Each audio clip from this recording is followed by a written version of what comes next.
Paano mag-register sa Batangas City Employment and Information System o BSIS bilang isang aplikante?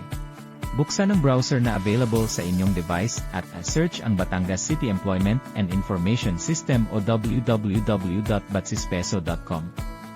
Pindutin ang Register button at piliin ang Register as Applicant. Unan ng mga naangkop na impormasyon ang mga patlang. I-click ang camera button at kumuha litrato ng sarili, basahin ang Terms and Conditions Policy at i-click ang Register. Matapos mag-register, makakatanggap ka ng verification code sa iyong email. Ilagay ang code na ito upang kumpirmahin at ma-activate ang iyong account. Matapos makumpirma ang verification, kinakailangang muling mag-login gamit ang iyong credentials. Una nang naangkop ng impormasyon ang NSRP form na ito upang ma-fully verify ang account at magamit pag-apply.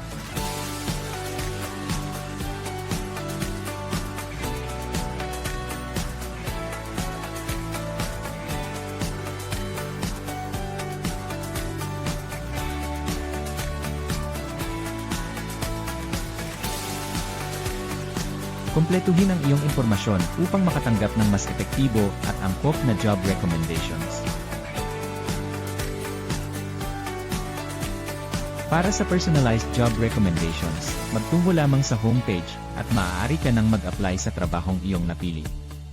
Maaari mong i-check ang status ng iyong application sa iyong profile, pati na rin ang mga message na galing sa employer, pag-update ng NSRP form at ang paglalagay ng mga attachment gaya ng resume, training and work certificate at iba pa. Register now and start building your future with BSIS. Trabaho para sa lahat.